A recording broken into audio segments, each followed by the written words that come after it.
The recent election of Cardinal Giorgia Bergoglio to the position of Pope Francis I was an unprecedented event the world has never before witnessed. It is the first time in history that a member of the Jesuit order has been elected to the highest position of the Roman Catholic Church. Reactions worldwide varied from jubilation to matter-of-fact acceptance to disinterest. These very reactions reveal appalling ignorance of the true nature of the Jesuit order. Widely regarded as a benevolent missionary order, known for its educational institutions, the Jesuit order, as the Society of Jesus is commonly known, has long played an incredibly influential, albeit secretive, role in the destinies of nations, organizations, and individuals. Rulers, presidents, scholars, and even Catholics themselves, who are aware of the evil perpetrated by this powerful, far-reaching order, have left on record grave warnings that all should heed. Following is a compilation of quotes from a variety of sources. Some admit that their own diabolical organizations were modeled on Jesuit principles. Others give warning. A number of those who sought to warn did so at the cost of their lives. World's Last Chance would encourage all to carefully study the following material. Proverbs 1:5 tells us, "A wise man will hear and will increase learning, and a man of understanding shall attain unto wise counsels." Ignatius Loyola, 1491 to 1556, founder of the Society of Jesus and its first superior general. Nor will it contribute a little to our advantage if with caution and secrecy we foment and heighten the animosities that arise among princes and great men, even to such a degree that they may weaken each other. But if there appear any likelihood of reconciliation, then as soon as possible let us endeavor to be the mediators, lest others prevent us. Finally, let all with such artfulness gain the ascendant over princes, noblemen, and the magistrates of every place, that they may be ready at our beck, even to sacrifice their nearest relations and most intimate friends, when we say it is for our interest and advantage. Let proper methods be used to get knowledge of the animosities that arise among great men, that we may have a finger in reconciling their differences. For by this means we shall gradually become acquainted with their friends and secret affairs, and of necessity engage one of the parties in our interests. Immediately upon the death of any person of post, let them take timely care to get some friend of our society preferred in his room. But this must be cloaked with such cunning and management as to avoid giving the least suspicion of our intending to usurp the prince's authority. Putting aside all private judgment, we should always be ready to accept this principle. I will believe that the white I see is black, if the hierarchical church so defines it.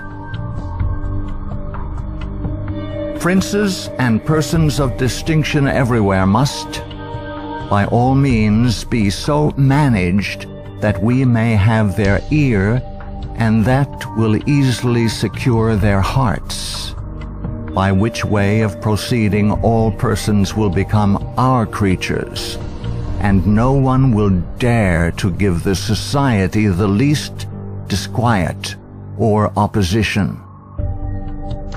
Finally, the society must endeavor to effect this at least, that having gotten the favor and authority of princes, those who do not love them at least fear them.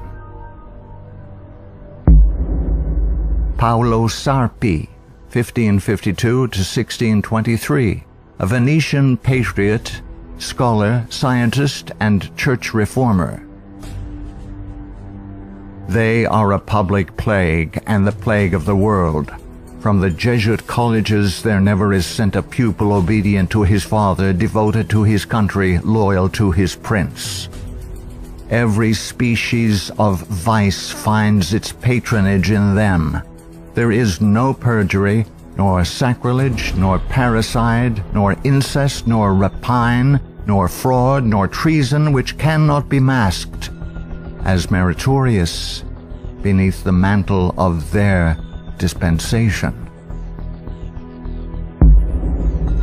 Muccio Vitelleschi, 1562 to 1645, 6th Superior General of the Society of Jesus.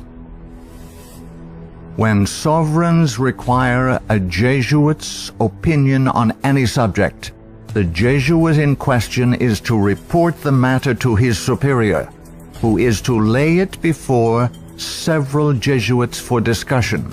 The resolution formed after this consultation is supplied to the Jesuit, who has been consulted by the sovereign. Priest Antoine Arnaud, 1612 to 1694. Do you wish to excite troubles, to provoke revolution, to produce the total ruin of your country? Call in the Jesuits and build magnificent colleges for these hot-headed religionists. Suffer those audacious priests in their dictatorial and dogmatic tone to decide on affairs of state. Michelangelo Tamburini, 1648 to 1730, 14th Superior General of the Society of Jesus. See, sir, from this chamber I govern not only to Paris, but to China, not only to China, but to all the world, without anyone to know how I do it. Pope Clement XIV, 1705 to 1774. Following are Pope Clement XIV's words upon signing the bull of suppression and extinction of the Jesuits. A bull is the strongest legal document a pope can issue. The suppression is accomplished. I do not repent of it, having only resolved on it after examining and weighing everything, and because I thought it necessary for the Church. If it were not done, I would do it now. But this suppression will be my death. Pope Clement XIV knew the Jesuits very well, and expected to die at their hands. He was correct. He was poisoned. A peasant woman was persuaded by means of a disguise to procure entrance into the Vatican and offered to the Pope a fig in which poison was concealed. Clement XIV was exceedingly fond of this fruit and ate it without hesitation. The same day the first symptoms of severe illness were observed, and to these rapidly succeeding violent inflammation of the bowels. He soon became convinced that he was poisoned and remarked, "Alas, I knew they would poison me, but I did not expect to die in so slow and cruel a manner." His terrible sufferings continued for several months. When he died, the poor victim, said Comenon, of the execrable Jesuits to which the Bishop of Pistoia, Scipio di Ricci, the nephew and heir of Jesuit General Ricci, fully agreed. Pope Pius VII, the Pope who restored the Society of Jesus. Soon after Pope Pius VII was released from Napoleon's prison in 1814, he quickly restored the Society of Jesus with the papal bull Sollicitudo Omnium Ecclesiarum. If any should again attempt to abolish it, the Society of Jesus, he would incur the indignation of Almighty God and of the holy apostles Peter and Paul. John Adams, 1735-1826, second President of the United States of America. In 1816, John Adams wrote to Thomas Jefferson, third President of the United States, regarding the restoration of the Society of Jesus. My history of the Jesuits is not eloquently written, but it is supported by unquestionable authorities, is very particular and very horrible. Their restoration is indeed a step toward darkness, cruelty, perfidy, despotism, death. I do not like the appearance of the Jesuits. If ever there were a body of men who merited eternal damnation on earth and in hell, it is this Society of Loyolas. Shall we not have regular swarms of them here, in as many disguises as only a king of the gypsies can assume, dressed as painters, publishers, writers, and schoolmasters? If ever there was a body of men who merited eternal damnation on earth and in hell, it is this Society of Loyolas. We are compelled by our system to offer them asylum. Napoleon Bonaparte, 1769 to 1821, Emperor of the French. The Jesuits are a military organization, not a religious order. Their chief is a general of an army, not the mere father abbot of a monastery. And the aim of this organization is power. Power in its most despotic exercise. Absolute power, universal power, power to control the world by the volition of a single man. Jesuitism is the most absolute of despotisms, and at the same time the greatest and most enormous of abuses. The general of the Jesuits insists on being master sovereign over the sovereign. Wherever the Jesuits are admitted, they will be masters, cost what it may. Their society is by nature dictatorial, and therefore it is the irreconcilable enemy of all constituted authority. Every act, every crime, however atrocious, is a meritorious work, if committed for the interest of the Society of the Jesuits or by the order of the general. Adam Weishaupt, 1748 to 1830, a Jesuit German philosopher and founder of the Order of the Illuminati. The degree of power to which the representatives of the Society of Jesus had been able to attain in Bavaria was all but absolute. Members of the order were the confessors and preceptors of the electors, hence they had a direct influence upon the policies of government. The censorship of religion had fallen into their eager hands, to the extent that some of the parishes even were compelled to recognize their authority and power. To exterminate all Protestant influence and to render the Catholic establishment complete, they had taken possession of the instruments of public education. It was by Jesuits that the majority of the Bavarian colleges were founded, and by them they were controlled. By them also the secondary schools of the country were conducted.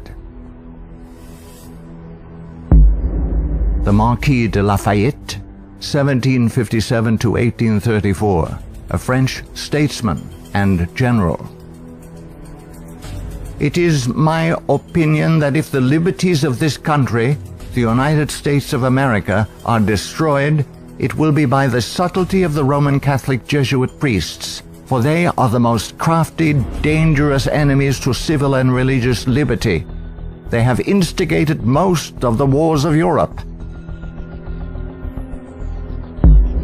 Friedrich von Hardenberg, 1772 to 1801, German philosopher. Never before in the course of the world's history had such a society, that is, the Jesuit order, appeared. The old Roman Senate itself did not lay schemes for world domination with greater certainty of success.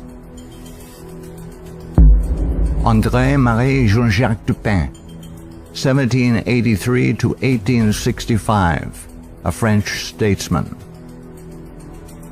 The Jesuits are a naked sword whose hilt is at Rome, but its blade is everywhere, invisible until its stroke is felt.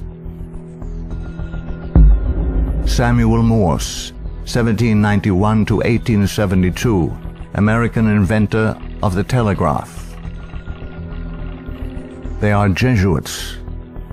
This society of men, after exerting their tyranny for upwards of 200 years, at length became so formidable to the world, threatening the entire subversion of all social order, that even the Pope, whose devoted subjects they are, and must be, by the vow of their society, was compelled to dissolve them. They had not been suppressed, however, for 50 years before the waning influence of popery and despotism required their useful labors to resist the light of democratic liberty, and the Pope, Pius VII, simultaneously with the formation of the Holy Alliance, revived the order of the Jesuits in all their aureory. From their vow of unqualified submission to the sovereign pontiff, they have been appropriately called the Pope's bodyguard. And do Americans need to be told what Jesuits are? They are a secret society, a sort of Masonic order, with super-added features of revolting odiousness, and 1,000 times more dangerous. They are not merely priests or of one religious creed. They are merchants and lawyers and editors and men of any profession having no outward badge in this country by which to be recognized. They are about in all your society. They can assume any character, that of angels of light or ministers of darkness, to accomplish their one great end, the service upon which they are sent, whatever that service may be. They are all educated men, prepared and sworn to start at any moment and in any direction, and for any service, commanded by the general of their order, bound to no family, community, or country by the ordinary ties which bind men, and sold for life to the cause of the Roman pontiff. And who are these agents? They are for the most part Jesuits, an ecclesiastical order proverbial through the world for cunning, duplicity, and total want of moral principle, an order so skilled in all the arts of deception that even in Catholic countries, in Italy itself, it became intolerable and the people required its suppression.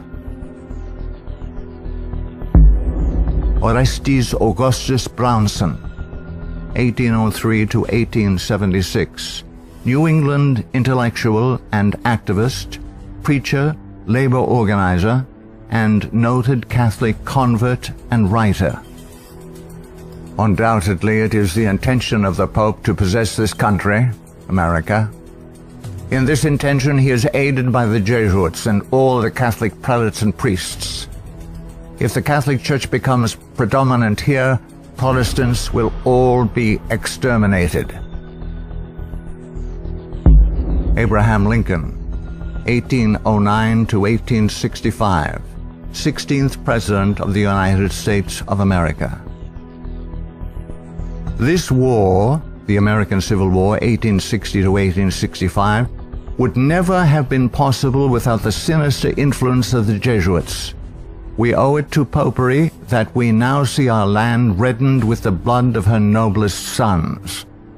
Though there were great differences of opinion between the South and North on the question of slavery, neither Jeff Davis nor any one of the leading men of the Confederacy would have dared to attack the North had they not relied on the promise of the Jesuits, that under the mask of democracy, the money and the arms of the Roman Catholics, even the arms of France, were at their disposal if they would attack us.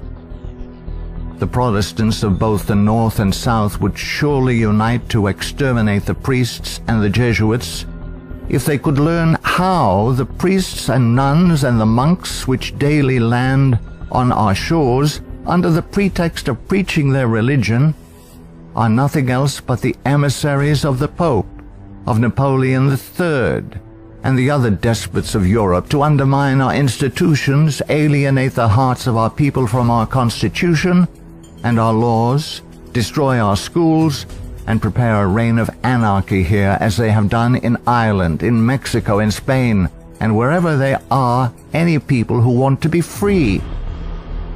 "I am so glad to meet you again," he said. "You see that your friends the Jesuits have not yet killed me, but they would have surely done it when I passed through the most devoted city, Baltimore, had I not defeated their plans by passing incognito a few hours before they expected me." New projects of assassination are detected almost every day, accompanied with such savage circumstances that they bring to my memory the massacre of St. Bartholomew and the gunpowder plot. We feel, at their investigation, that they come from the same masters in the art of murder, the Jesuits. So many plots have already been made against my life that it is a real miracle that they have all failed when we consider that the great majority of them were in the hands of skillful Roman Catholic murderers evidently trained by the Jesuits. I know that Jesuits never forget nor forsake, but man must not care how and where he dies, provided he dies at the post of honor and duty. Charles Chiniquet, 1809 to 1899, Canadian ex-Catholic priest. From that the Catholic priests with the most admirable ability and success have gathered their Irish legions into the great cities of the United States, and the American people must be very blind indeed if they do not see that if they do nothing to prevent it, the day is very near when the Jesuits will rule their country, from the magnificent White House at Washington to the humblest civil and military department of this vast republic. Brigadier General Thomas M. Harris, 1817 to 1906, physician and Union General during the Civil War.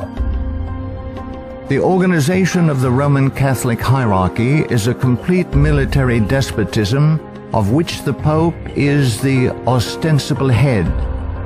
The Black Pope is the head of the Order of the Jesuits and is called a general.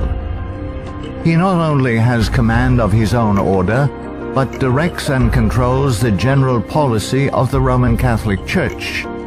He is the power behind the throne and is the real potential head of the hierarchy.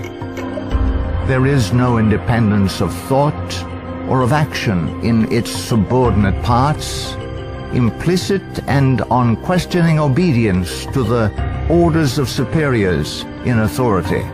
It is the sworn duty of the priesthood of every grade. It would seem that the Jesuits had had it in mind from the beginning of the war, the American Civil War of 1861 to 1865, to find an occasion for the taking off, that is the assassination, of Mr. Abraham Lincoln. The favorite policy of the Jesuits is that of assassination. Fyodor Dostoevsky, 1821 to 1881, famous Russian novelist. The Jesuits are simply the Roman army for the earthly sovereignty of the world in the future, with the Pontiff of Rome for emperor. That's their ideal. It's simple lust of power, a filthy earthly gain of domination, something like a universal serfdom with them as masters. That's all they stand for. They don't even believe in God, perhaps. Margaret F. Cusick, 1829 to 1899, converted nun of Quay. The great idea of the Jesuit has always been a universal spiritual and temporal monarchy in which the Jesuit should reign supreme. England has always been the place desired for the base of operations necessary for this end. Hence the blood, the tears shed, and the schemes undertaken in this country by the Jesuit. He has by no means ended his efforts for the subjugation of the world to Rome through England. When the Jesuit is expelled from one place, he is not slow to find another. France may reject him, not without cause, but England opens her arms to him. Catholic Italy may deprive him of the glories of his once famous home in the Jesuit, but America opens her doors to him. He is the wandering Jew of the Romish Church. He is followed by the execrations of those by whom he was once beloved until they discovered his iniquities. Charles Haydn Spurgeon, 1834 to 1892, British particular Baptist preacher known as the Prince of Preachers. Our ancient enemies have small belief in our common sense if they imagine that we shall ever be able to trust them, after having so often beheld the depths of Jesuitical cunning and duplicity. The sooner we let certain archbishops and cardinals know that we are aware of their designs and will in nothing cooperate with them, the better for us and our country. Of course, we shall be howled at as bigots, but we can afford to smile at that cry when it comes from the church which invented the Inquisition. No peace with Rome is the motto of reason as well as of religion.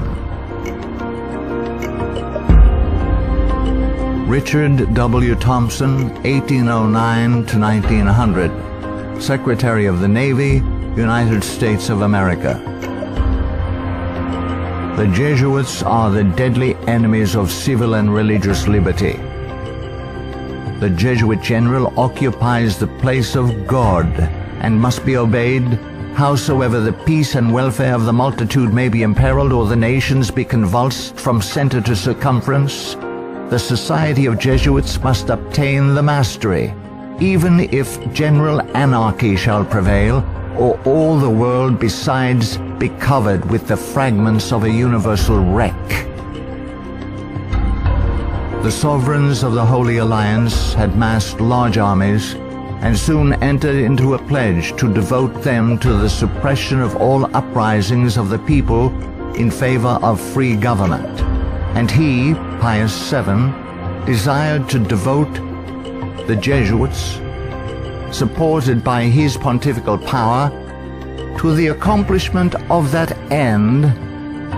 He knew how faithfully they would apply themselves to that work, and hence he counseled them in his decree of restoration to strictly observe the useful advices and salutary counsels whereby Loyola had made absolution the cornerstone of the society. Luigi de Sanctis, 19th century ex-official censor of the Inquisition. All these things caused the Father General of the Jesuits to be feared by the Pope and sovereigns. A sovereign who is not there, the Jesuits' friend, will sooner or later experience their vengeance. At what then do the Jesuits aim? According to them, they only seek the greater glory of God. But if you examine the facts, you will find that they aim at universal dominion alone. They have rendered themselves indispensable to the Pope, who without them could not exist, because Catholicism is identified with them. They have rendered themselves indispensable to governors and hold revolutions in their hands. And in this way, either under one name or another, it is they who rule the world. He who thinks he knows the Jesuits by having read all the books that were written in the past century, the 18th century, to unmask them would be grossly deceived. The Jesuitism of that day was an open war against the gospel and society.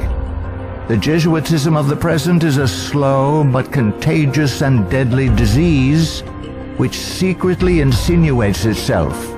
It is a poison taken under the name of medicine. G. B. Nicolini, Italian ex-Catholic, in 1854 published the finest Italian history of the Jesuits in existence. Take the Jesuit for what he ought or appears to be, and you commit the greatest of blunders. Draw the character after what the Jesuit seems to be in London, you will not recognize your portrait in the Jesuit of Rome. The Jesuit is the man of circumstances. Despotic in Spain, constitutional in England, republican in Paraguay, bigot in Rome, idolater in India. He shall assume and act out in his own person, with admirable flexibility, all those different features by which men are usually to be distinguished from each other. He will accompany the gay women of the world to the theater, and will share in the excesses of the debauchee. With solemn countenance he will take his place by the side of the religious man at church, and he will revel in the tavern with the glutton and the sot. He dresses in all garbs, speaks all languages, knows all customs, is present everywhere, though nowhere recognized, and all this, it should seem, O monstrous blasphemy, for the greater glory of God, ad majorem Dei gloriam. The members of the society are divided into 4 classes: the professed, coadjutors, scholars, and novices. There is also a secret 5th class, known only to the general and a few faithful Jesuits, which perhaps more than any other contributes to the dreaded and mysterious power of the order. It is composed of laymen of all ranks, from the minister to the humble shoeboy. These are affiliated to the society, but not bound by any vows. They are persons who will make themselves useful. They act as the spies of the order, and serve, often unwittingly, as the tools and accomplices in dark and mysterious crimes. The Jesuit Father Francis Pellico candidly confesses that the many illustrious friends of the society remain occult and obliged to be silent. There is no record in history of an association whose organization has stood for 300 years unchanged and unaltered by all the assaults of men and time, and which has exercised such an immense influence over the destinies of mankind. The ends justify the means is his favorite maxim, and as his only end, as we have shown, is the order, at its bidding, the Jesuit is ready to commit any crime whatsoever. The immense wealth of the Jesuits has been bequeathed to them by wills made at the last hour. Francis Parkman, 1823 to 1893, American historian. The Jesuits, then as now, were the most forcible exponents of ultramontane principles. The Church to rule the world, the Pope to rule the Church, the Jesuits to rule the Pope. Such was and is the simple program of the Order of Jesus, and to which they have held fast except on a few rare occasions of misunderstanding with the vice-regent of Christ. Hector Macpherson, 1851 to 1924, prolific Scottish writer and journalist. So hurtful was the Jesuit order found to be that up to 1860 it was expelled no fewer than 70 times from countries which had suffered from its machinations. In spite of continental warnings, England under Queen Victoria 1837 to 1901, who opened up communication with the Vatican in 1877 and enabled the order to carry out its Second Irish Massacre 1845 to 1850, has become a Jesuit dumping ground. Those whom other countries have found from sad experience to be enemies, Britain allows to land on her shores and to carry on, unmolested, their work of iniquity. We are carrying toleration to excess, and unless there is a change of policy, this nation will one day pay a heavy penalty. Father Jeremy J. Crowley, 1861 to 1927, American ex-Catholic priest.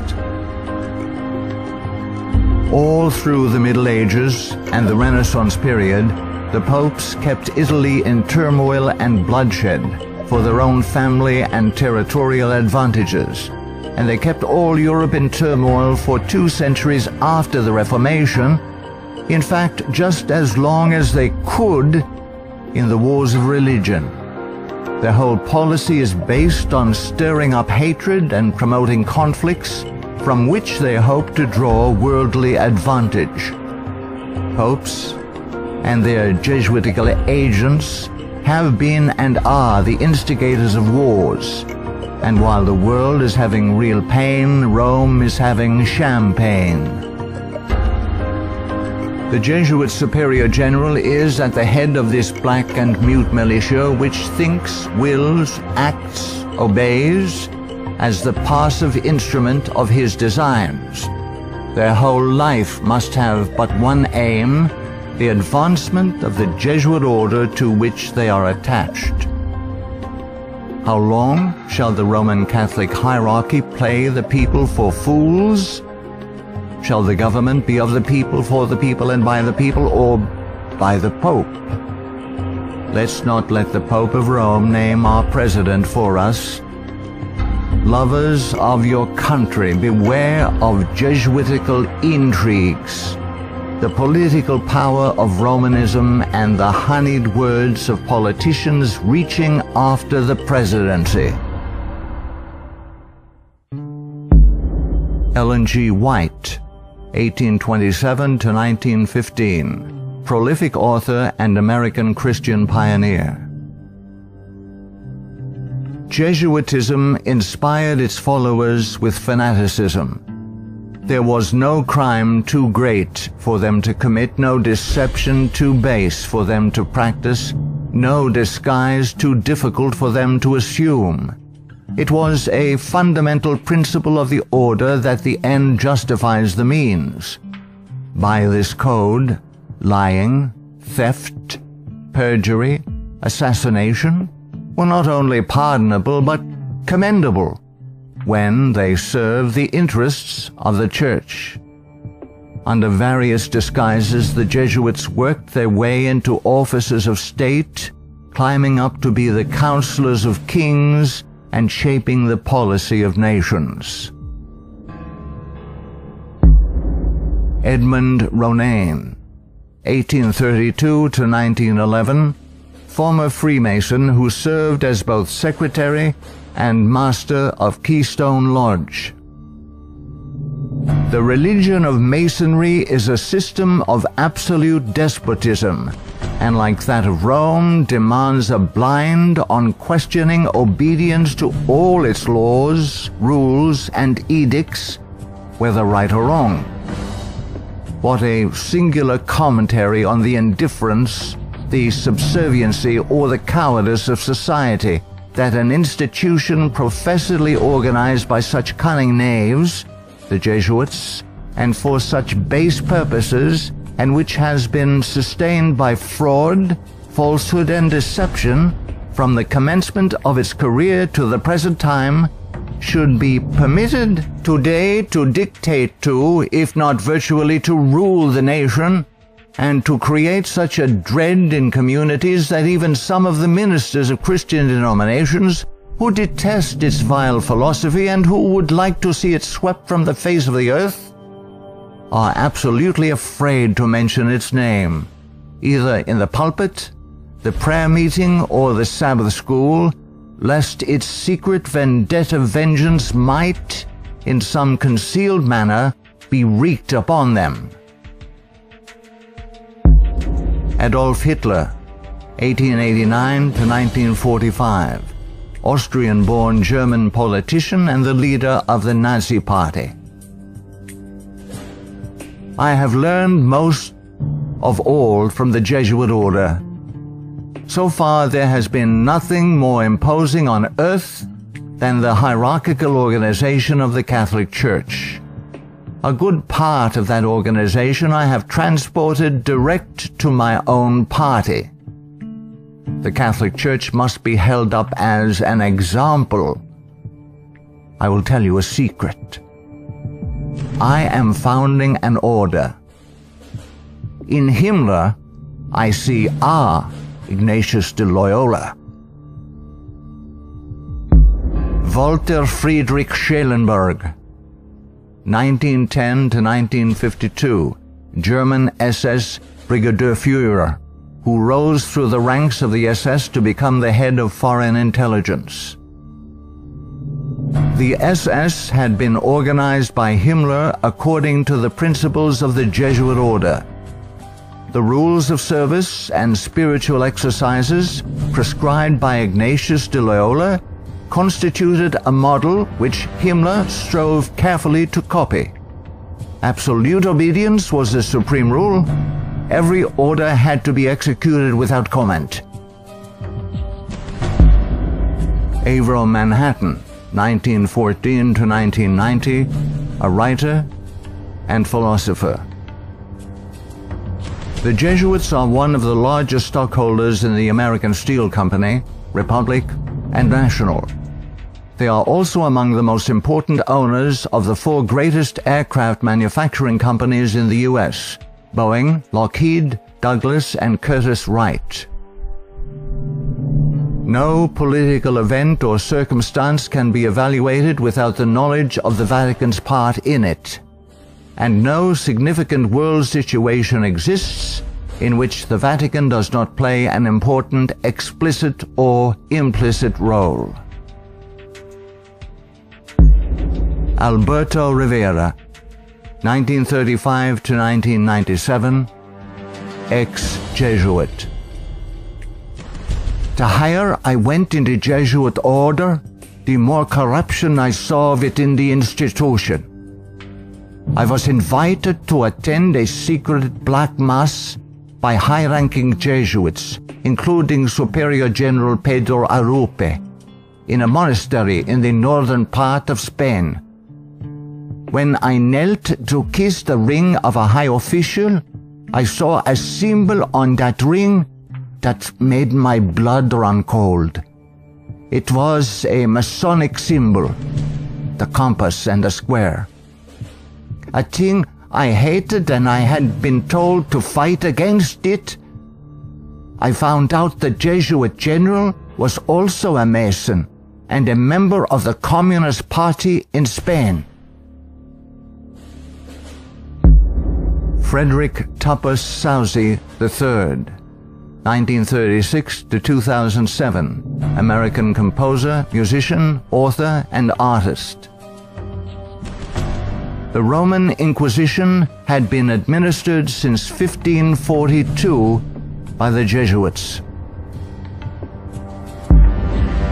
Edmund Paris, 1894 to 1970, author of The Secret History of the Jesuits.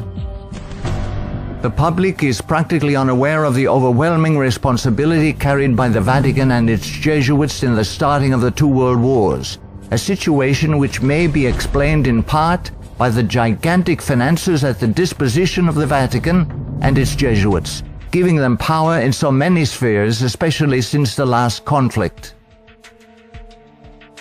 The Jesuits are a secret society, a sort of Masonic order, with super-added features of revolting odiousness and 1,000 times more dangerous.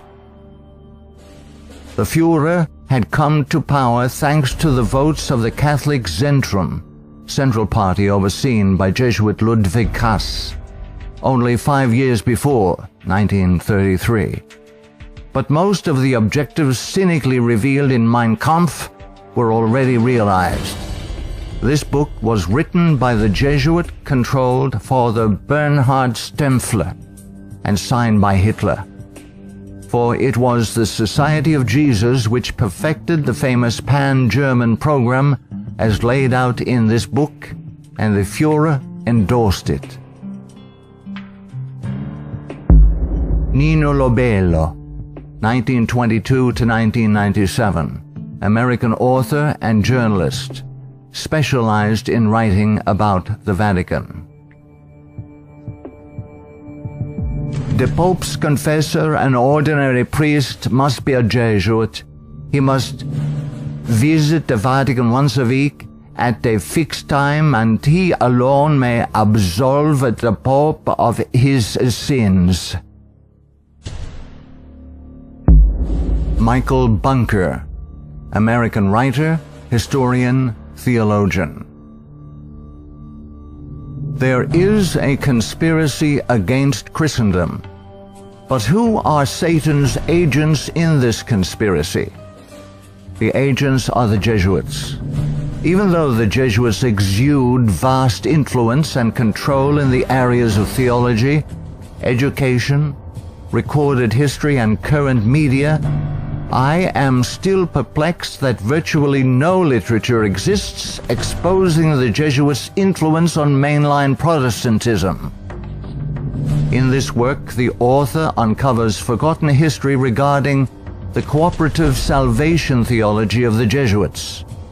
From Cain to Charles G. Finney, this book proves that modern Protestantism has abandoned the doctrines of grace and embraced the satanic doctrines of cooperative salvation.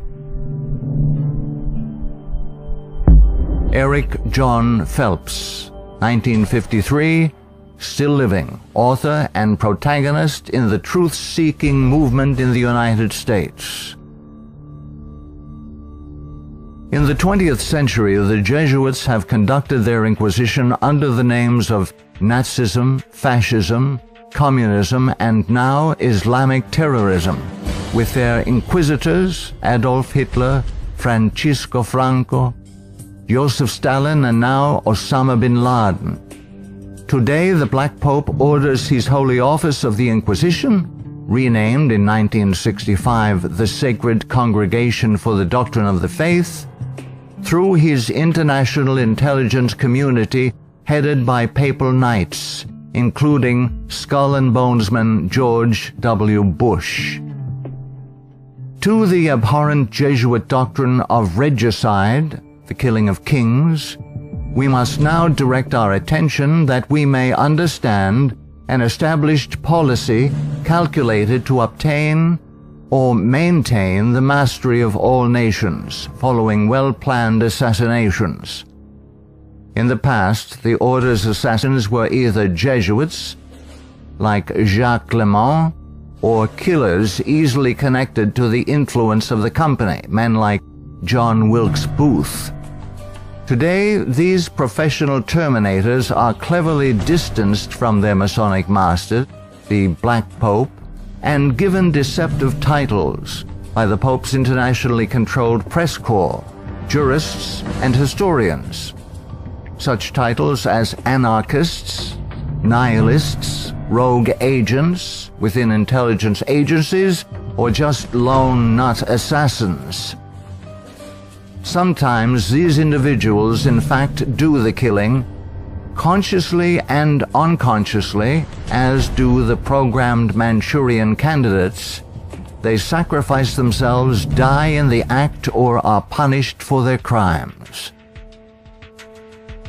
Created by Loyola in 1534 and sanctioned by Paul III in 1540, in seeking to destroy the Protestant Reformation and restore the Dark Ages with the White Pope exercising his temporal power as the universal monarch of the world, authored the 25 sessions of the Council of Trent, 1545 to 1563, and established themselves as the confessors and advisors of the monarchs of Europe, promoting absolute monarchical despotisms through which they ignited monstrous wars, characterized by pitiless massacres of Protestants and innocents, such as the Dutch Revolution, 1568 to 1648, the 30 Years' War, 1618 to 1648, the Puritan Revolution, 1644 to 1653, the 7 Years, French Indian War, 1754 to 1763.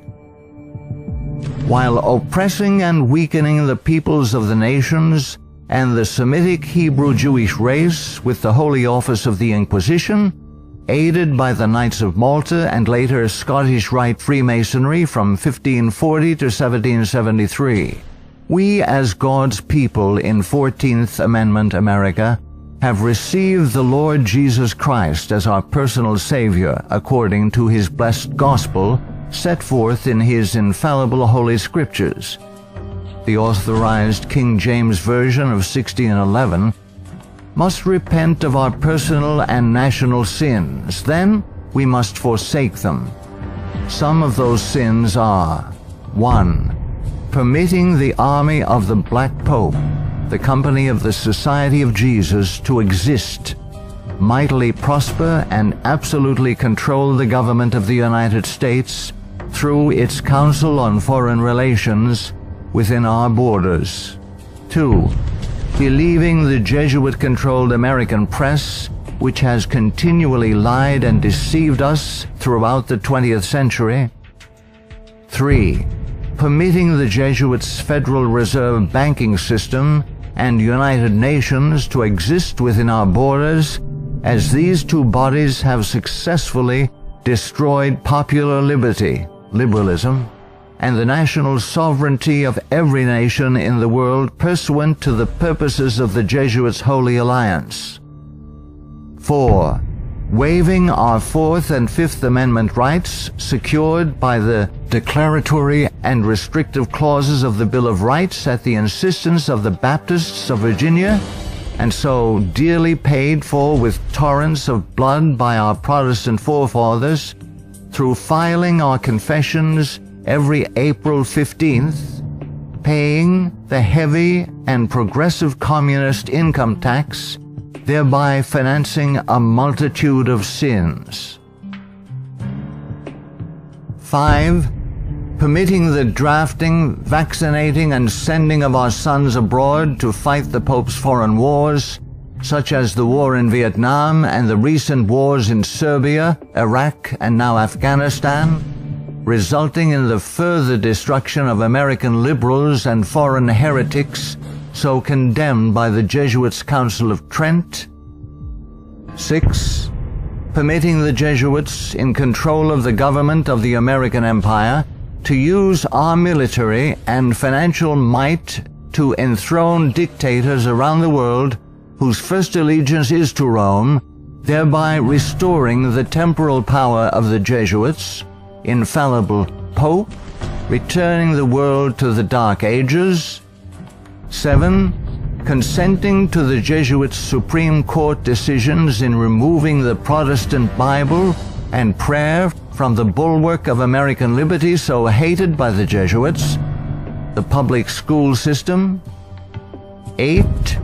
Consenting to the immigration of millions of Roman Catholics and pagan persons of color whose loyalty to the Pope or their own race, religion, and nationality is greater than their loyalty to our Protestant constitution and Republican form of government, thereby creating a multitude of agitations justifying more centralization of power in Washington, D.C., and through amalgamation, the Africanization of the American white Celtic Anglo-Saxon race, being historically the greatest enemy of the Jesuit order, especially its Bible-believing Protestants and Baptists, as intended by the Company of Jesus pursuant to its Jesuit oath.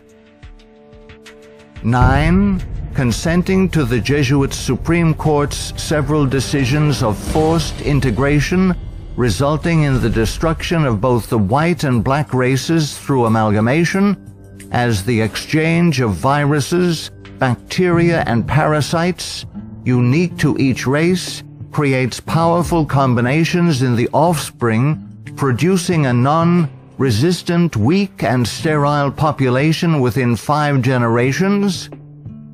10. Consenting to the Jesuit Supreme Court's decision of legalized abortion, resulting in the mass murder of unborn babies, polluting the land with innocent blood, ultimately collapsing the Ponzi scheme called the Social Security system, justifying mass murder of the elderly by the coming fascist dictator, provoking the Lord against us to consume us, until there be no remnant nor escaping in the land, by means of a massive military invasion composed of a coalition of nations, cleansing the land with the blood of unrepentant and unforgiven American murderers.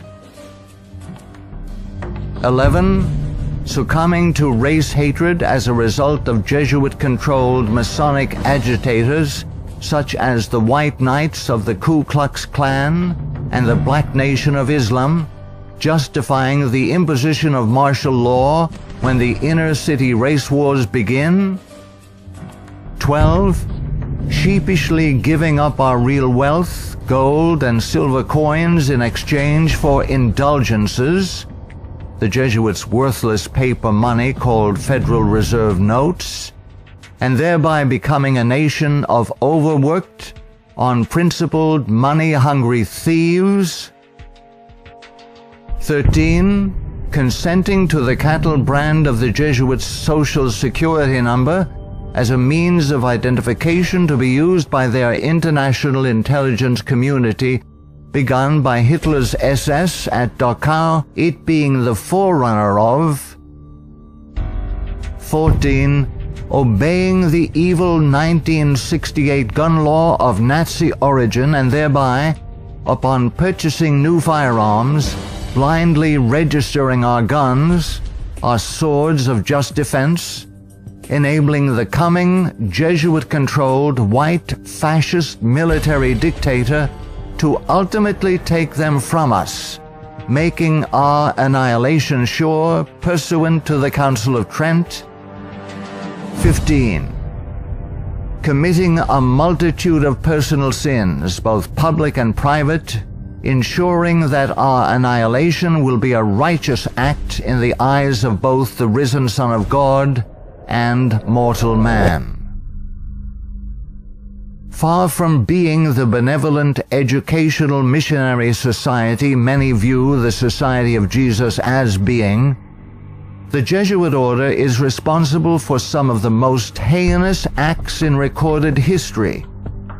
They have battled truth and righteousness, crushed religious liberty, influenced kings, and sought to mold the course of history to carry out their own agenda. Now that the visible head of the Roman Catholic Church is himself a member of this order, the power of the Jesuit order is complete.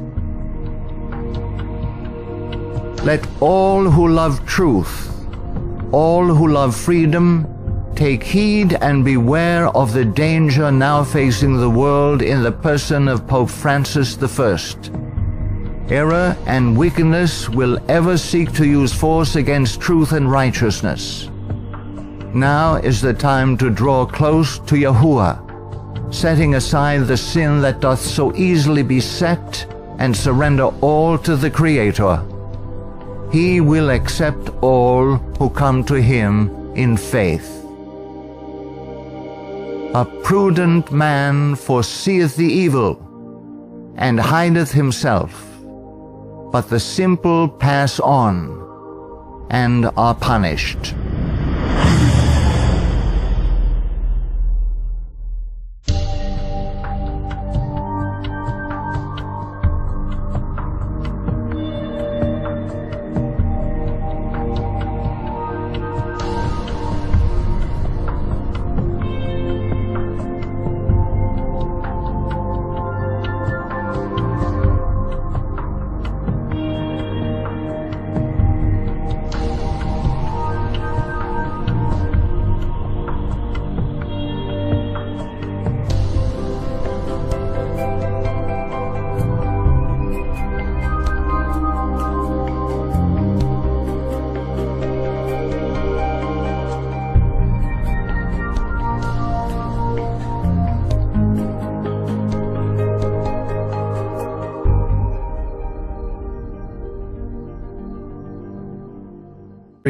A Venetian patriot, scholar, scientist, and church reformer. They are a public plague and the plague of the world. From the Jesuit colleges there never is sent a pupil obedient to his father, devoted to his country, loyal to his prince. Every species of vice finds its patronage in them. There is no perjury, nor sacrilege, nor parricide, nor incest, nor rapine, nor fraud, nor treason, which cannot be masked as meritorious beneath the mantle of their dispensation. Muccio Vitelleschi, 1562 to 1645, 6th Superior General of the Society of Jesus. When sovereigns require a Jesuit's opinion on any subject, the Jesuit in question is to report the matter to his superior, who is to lay it before several Jesuits for discussion. The resolution formed after this consultation is supplied to the Jesuit, who has been consulted by the sovereign. Priest Antoine Arnaud, rulers, presidents, scholars, and even Catholics themselves, who are aware of the evil perpetrated by this powerful, far-reaching order, have left on record grave warnings that all should heed. Following is a compilation of quotes from a variety of sources. Some admit that their own diabolical organizations were modeled on Jesuit principles. Others give warning. A number of those who sought to warn did so at the cost of their lives. World's Last Chance would encourage all to carefully study the following material. Proverbs 1:5 tells us, "A wise man will hear and will increase learning, and a man of understanding shall attain unto wise counsels." Ignatius Loyola, 1491 to 1556, founder of the Society of Jesus and its first Superior General. Nor will it contribute a little to our advantage if with caution and secrecy we foment and heighten the animosities that arise among princes and great men, even to such a degree that they may weaken each other. But if there appear any likelihood of reconciliation, then as soon as possible let us endeavor to be the mediators, lest others prevent us. Finally, let all with such artfulness gain the ascendant over princes, noblemen, and the magistrates of every place, that they may be ready at our beck, even to sacrifice their nearest relations and most intimate friends when we say it is for our interest and advantage. Let proper methods be used to get knowledge of the animosities that arise among great men, that we may have a finger in reconciling their differences. For by this means we shall gradually become acquainted with their friends and secret affairs, and of necessity engage one of the parties in our interests. Immediately upon the death of any person of post, let them take timely care to get some friend of our society preferred in his room. But this must be cloaked with such cunning and management as to avoid giving the least suspicion of our intending to usurp the prince's authority. Putting aside all private judgment, we should always be ready to accept this principle: I will believe that the white I see is black, if the hierarchical church so defines it. Princes and persons of distinction everywhere must, by all means, be so managed that we may have their ear, and that will easily secure their hearts, by which way of proceeding all persons will become our creatures, and no one will dare to give the society the least disquiet or opposition. Finally, the society must endeavor to effect this at least, that having gotten the favor and authority of princes, those who do not love them at least fear them. Paolo Sarpi, 1552 to 1623.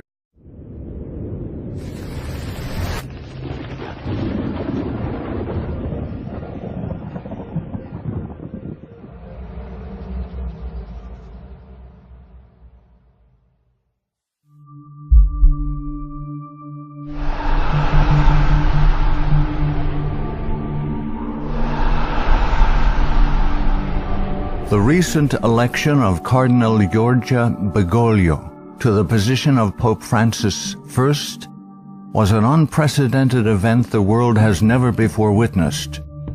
It is the first time in history that a member of the Jesuit order has been elected to the highest position of the Roman Catholic Church. Reactions worldwide varied from jubilation to matter-of-fact acceptance to disinterest. These very reactions reveal appalling ignorance of the true nature of the Jesuit order. Widely regarded as a benevolent missionary order, known for its educational institutions, the Jesuit order, as the Society of Jesus is commonly known, has long played an incredibly influential, albeit secretive, role in the destinies of nations, organizations, and individuals.